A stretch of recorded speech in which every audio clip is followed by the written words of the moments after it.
Right? Namo tassa bhagavato arahato samma sambuddhassa. Namo tassa bhagavato arahato samma sambuddhassa. Namo tassa bhagavato arahato samma sambuddhassa. Buddhang dhammang sanghang namasami.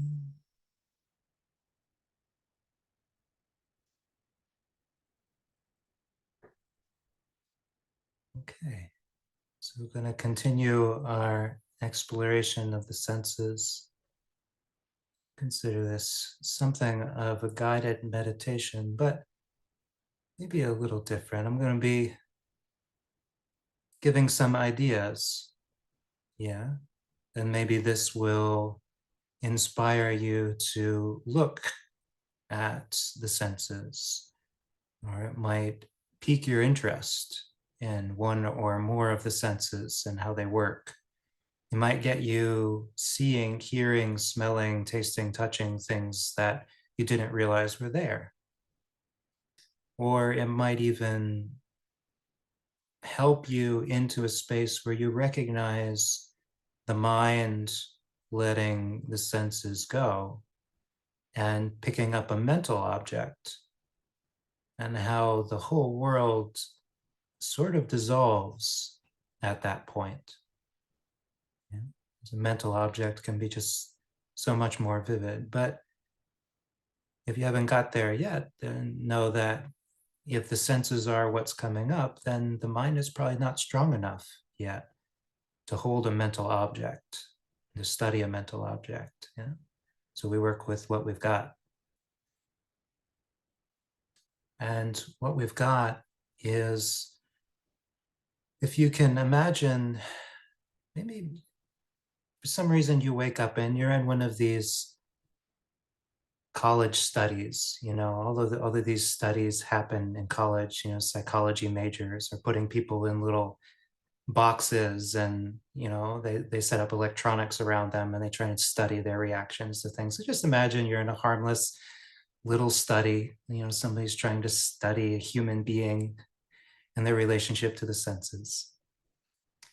And in this little box that they've put you in, you've got 5 small alcoves in front of you in the wall.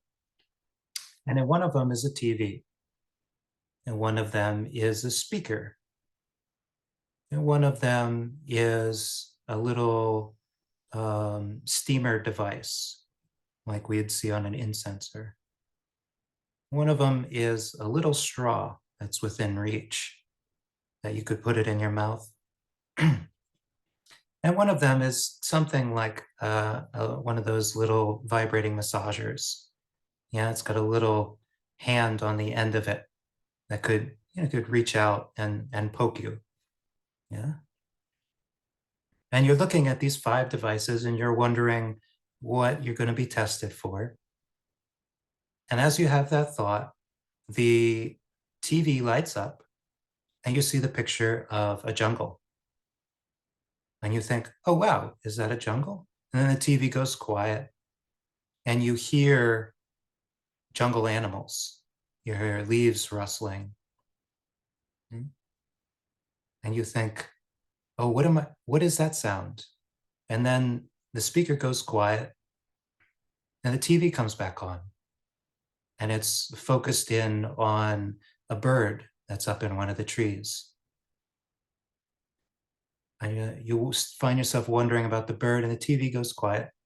And suddenly a smell reaches your nose.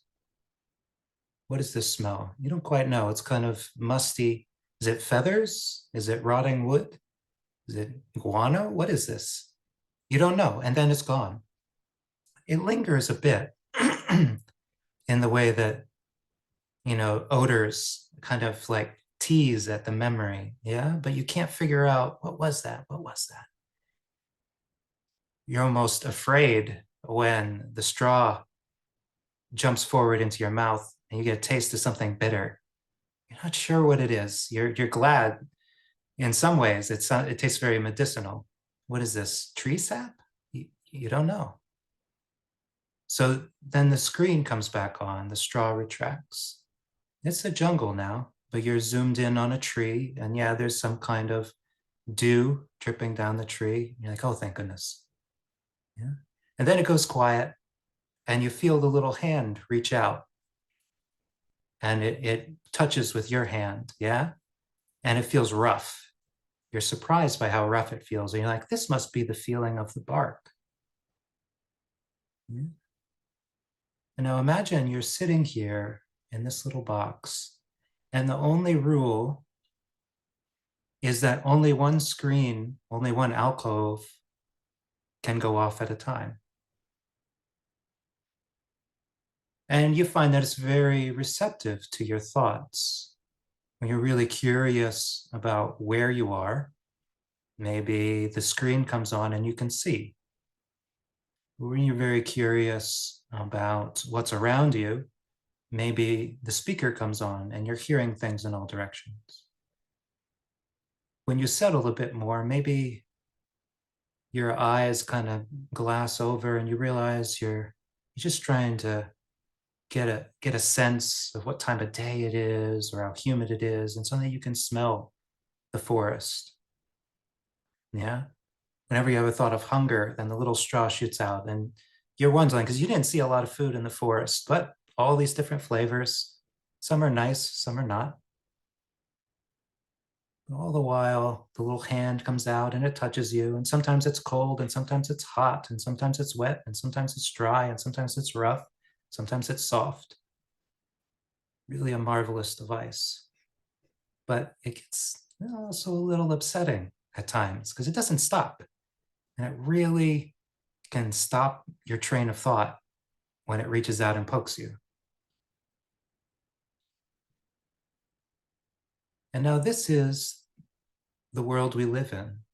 Yeah. Or if you've picked up on it, the 5 worlds that we live in.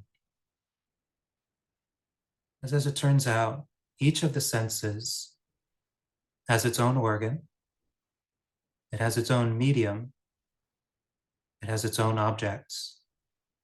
It is, in fact, its own world. And it is only the mind, represented by us in the little box, experiencing these things, that even dares to say that they are the same thing. Because for a mental object, it can have matter, it can be visible, or it can have sound, or it can have texture. And we don't even notice that the mind is only able of experiencing one of these at a time. But because it can move fluidly between them, the mind is willing to believe that they can coexist, that they're properties of the same object, but they are in fact different. So now that the curtain has been lifted, in a way, we understand what's going on. We realize the jungle that we see is not the jungle that we hear, is not the jungle that we smell. These are 5 different worlds.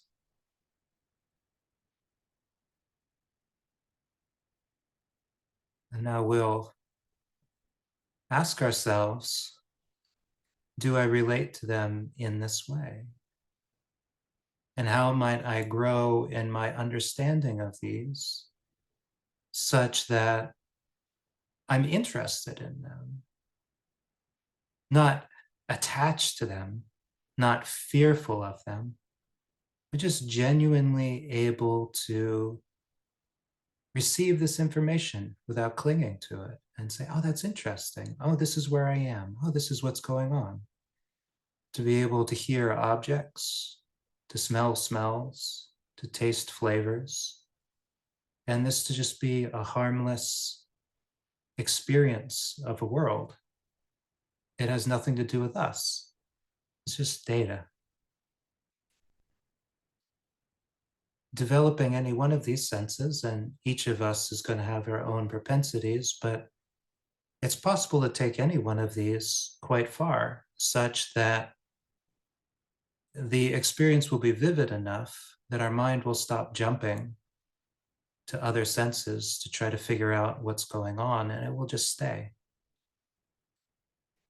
As human beings, we're very visual. We see more colors than almost any other animal. We see light very well in a variety of circumstances, yeah? And we have two eyes, very helpful for depth perception. So we're used to seeing a three-dimensional world and orienting ourselves with vision. But now if we close our eyes and hear, let's take the perspective of, say, a bat. Their sight is quite poor, to a legendary degree, but their hearing is phenomenal. And like us, they have two ears. And they've grown accustomed to developing a three-dimensional picture of the world through hearing.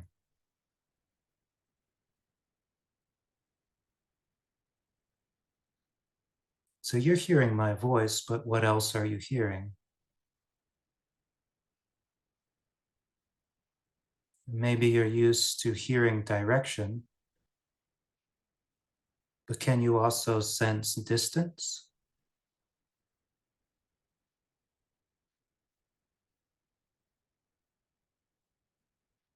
In order to do that, we have to make an object of the sound that we're hearing.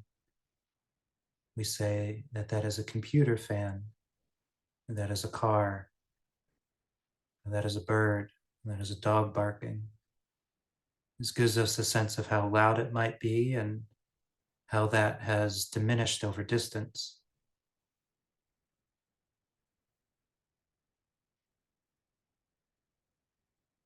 The medium for sound is the air element, the element of motion or energy. Wherever there is motion, there can be sound. We can sense the sound so it reaches our eardrum, or we can sense it through our bones.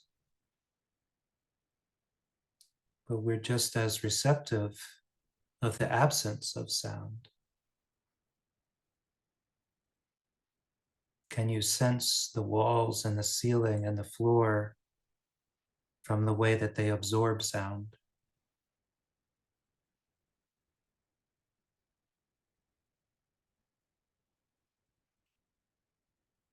And what would it be like to navigate, to build a three-dimensional world made up of only sound? We would know that the places where we're not hearing things are solid matter.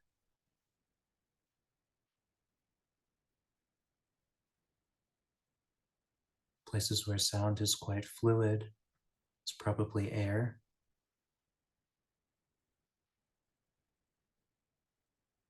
The little sounds become quite loud when we're still enough to hear them.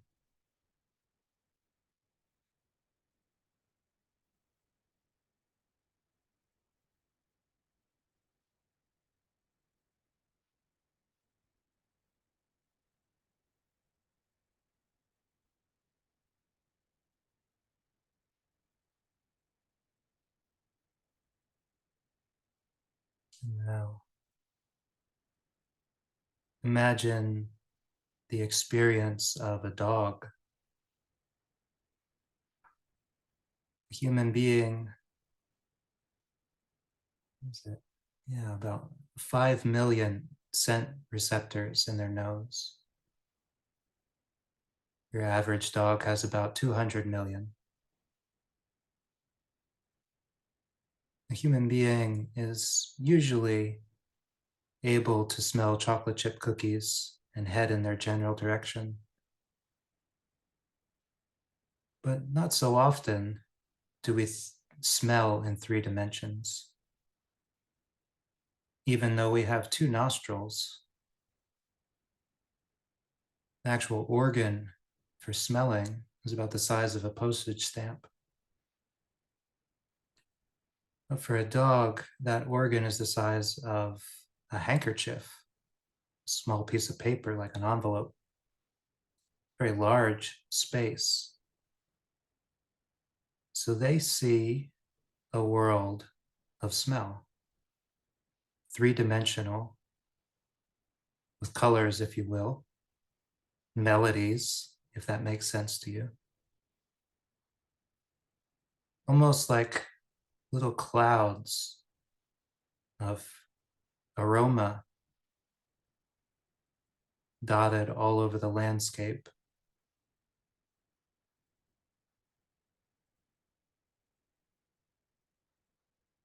Can you smell something right now?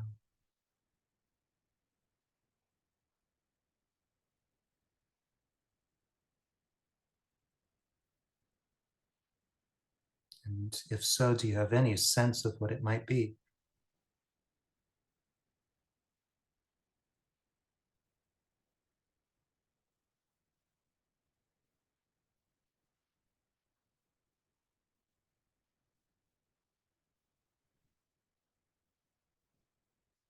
If you have any sense of where it might be,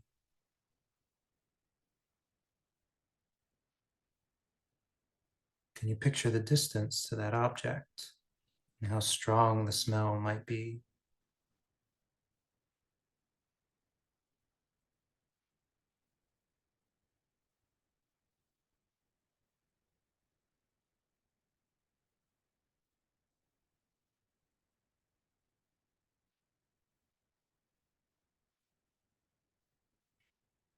We need air as a medium for smell. In some ways, you just need space and energy to transmit sound, but for smell, you actually have to have particles moving, carrying,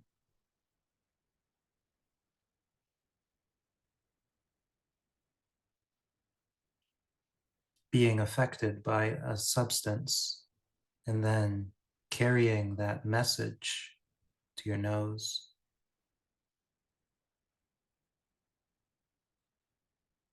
Very hard to hold on to a smell,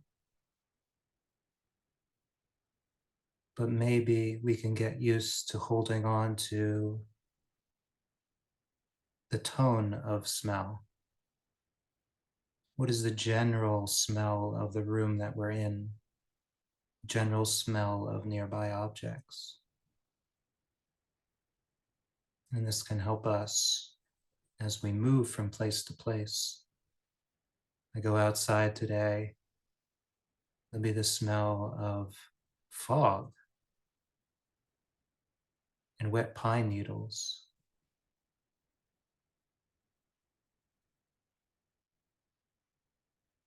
In some places, I'll be hit with the smell of oil on the road or animal droppings in the bushes or trash in a nearby dumpster. And when this happens, can we sense it? Can we catch it? We start to get a feel for what it would be to exist at this sense base, guarding the sense door, not trying to see or hear, but navigating, experiencing our world through smell.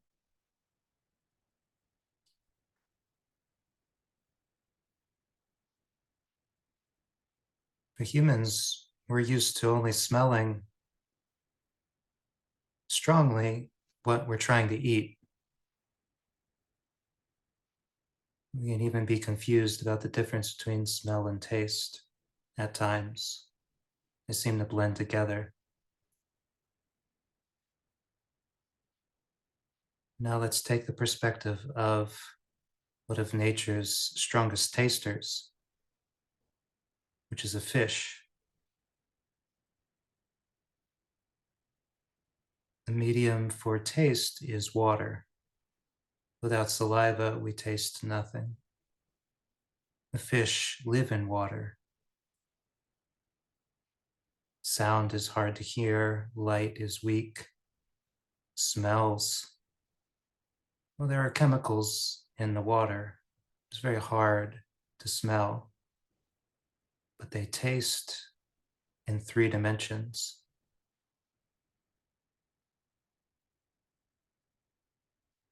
They taste the substance that they're moving through, and it gives them a sense of where things are. They taste their neighbors. They taste ocean currents. They can taste nearby plants. The same way that we might smell something far off. They taste it in their mouth and they know which direction it's in.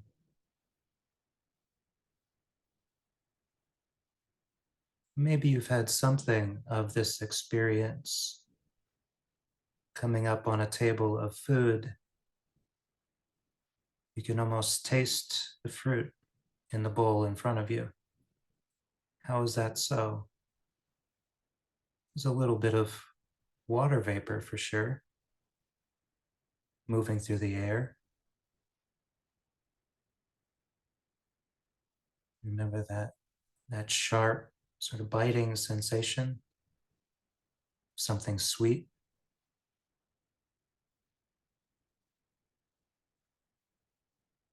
Is it possible to taste something that's not in our mouth? Is it possible to experience a world of flavors? And do we taste anything right now?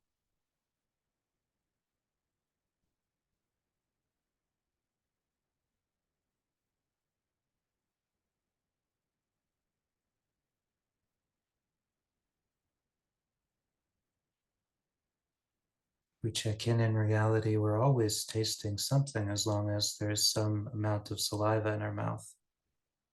But often what we're tasting is food that we ate previously. Or we're tasting the chemicals of the saliva. We're tasting blood, tasting pus, we're tasting phlegm, bodily substances that coat all of our internal organs. The flavors are always there.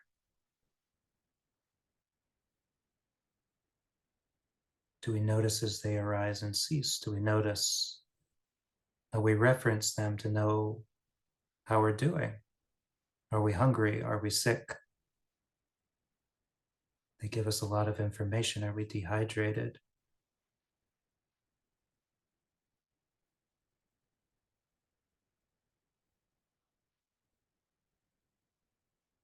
One way to explore this would be to have a drink, take a small sip of the drink, and just leave it on the tongue and go through a drawn out experience of what happens to that flavor as the various chemicals mixed with the saliva picked up by the taste buds as it moves through the mouth.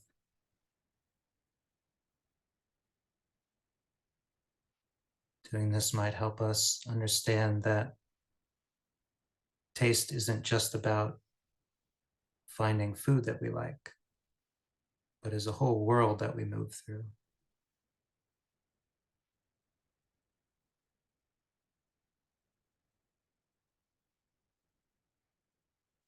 Finally, we can come to the body.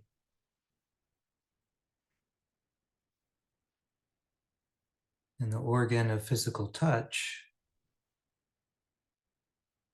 pervades the entire body, ending only at those things which are dead on the surface, our head hairs, our body hairs, our nails, and our teeth, as well as the upper outermost layer of skin, very tiny, very thin. These substances are dead, but immediately underneath them, there is living tissue. So usually we feel when something happens to them too. We feel as they get moved. We feel pressure. We feel heat. We feel dampness. We feel when things are rough or when they are soft. And we feel motion.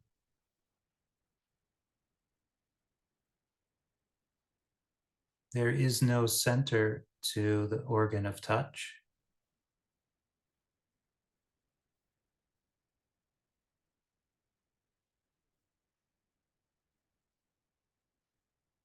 If we're trying to find one, we'll always be confused. But there is a sense of direction, and the sense of direction comes from our center of gravity. The point is called the dantian, just behind the belly button. Whenever our body is in motion, we use this point as a reference. So things above this point are in the upward direction, things below this point are in the downward direction. But when the body is not in motion, these directions don't exist. They're only there for referencing, helping us stand, helping us walk, helping us move, helping us roll over.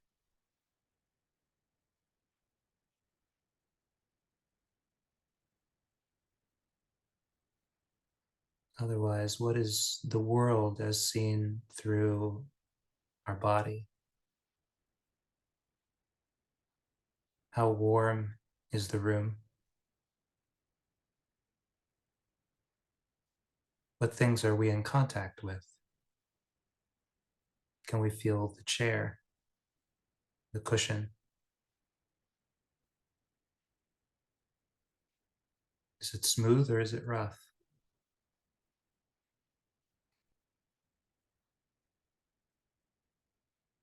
If we're in a chair, can we feel our feet on the floor?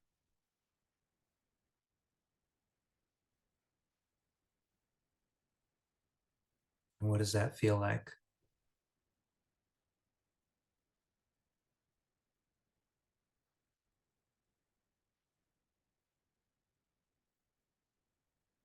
The medium for the body sense is heat, in the sense of activity, vitality.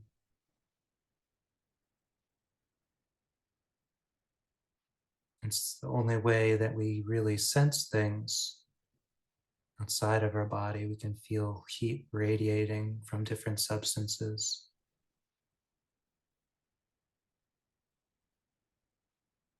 Otherwise, we're not aware of motion until it makes contact with our body.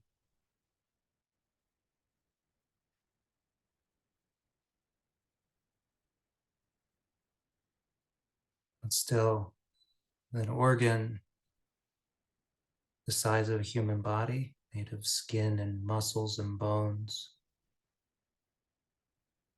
we're taking in a lot of information. There's a whole world that our body exists in. Can we feel the stability of the building that we are in?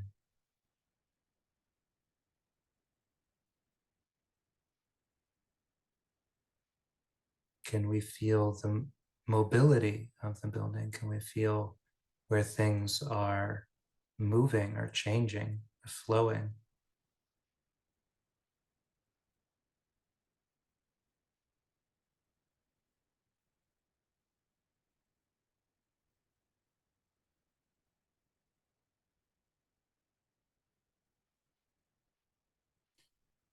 Furthermore, can we catch the places where our mind is trying to fill in information or is jumping to conclusions?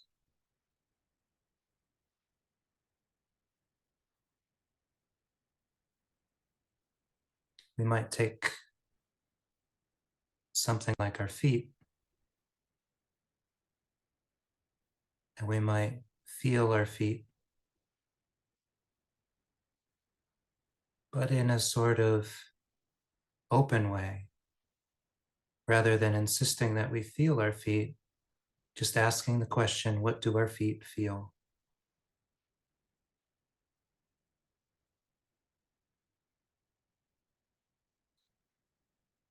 Let's say they feel a tingling, they feel a warmth, they feel the solidity of the floor, they feel the roughness of our socks,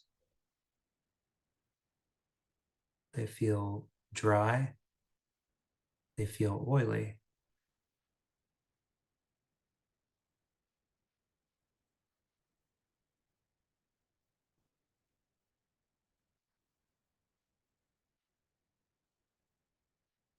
We get comfortable with the world of physical touch,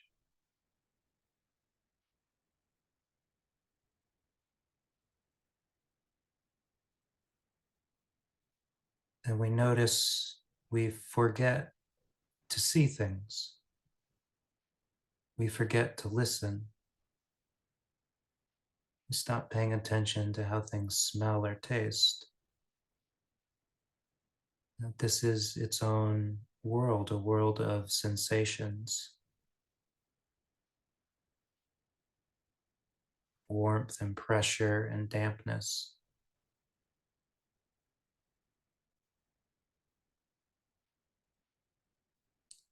Animated as we can feel the tingling of our nerve cells,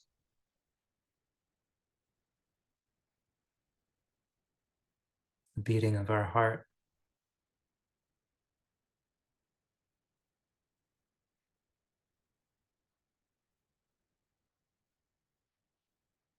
the nourishing feeling of blood reaching our extremities.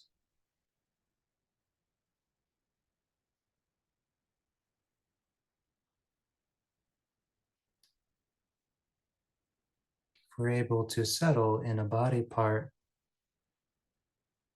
like our feet, I say settle, not in that we'll have the same experience, but that the mind is able to maintain a mindfulness of that part as it changes, as it moves through time.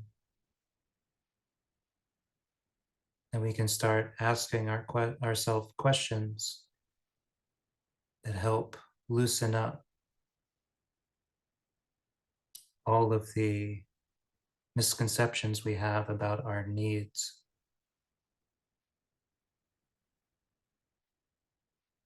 Can the feet breathe?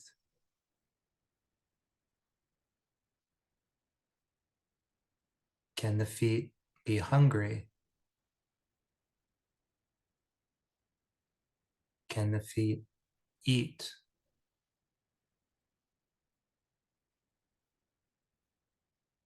Can the feet be sleepy?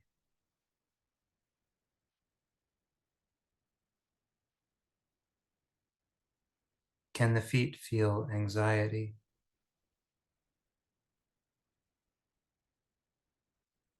Can the feet feel anger?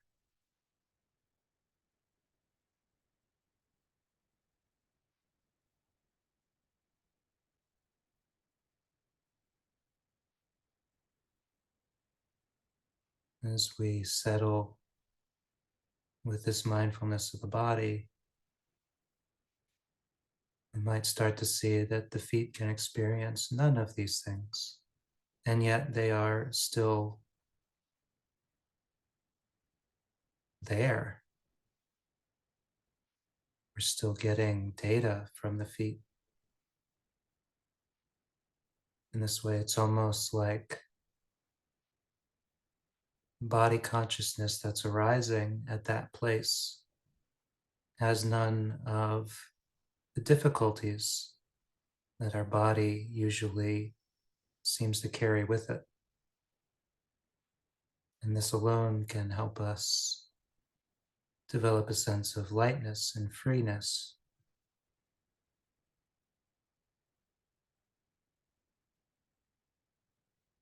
There is no person in the body.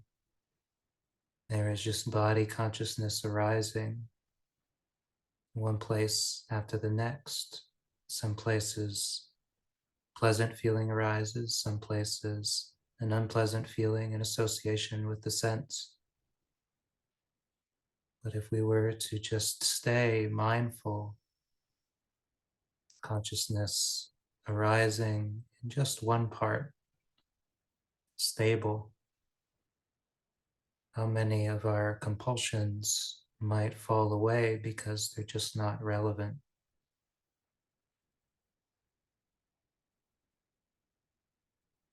Just being a pair of feet, no anxiety, no hunger, no tiredness.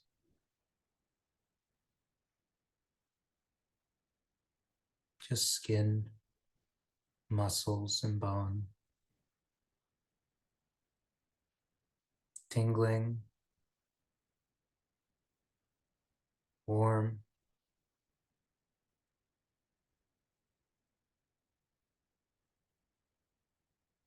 and in their odd little way, stable, even as they're constantly moving in tiny ways.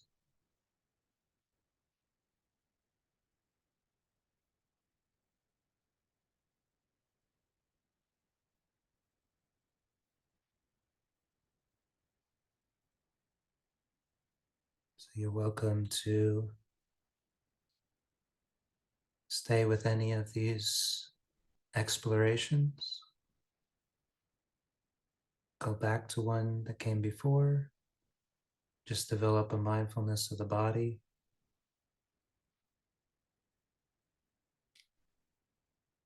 When you're willing,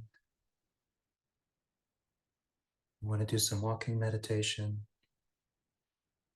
Momentarily put down the awareness, get ready, and go out, and then reestablish it. Ask yourself, can I move through that world of that sense base? And what will I experience as I do? And what of the things that I carry with me from the other sense bases can I put down while I do?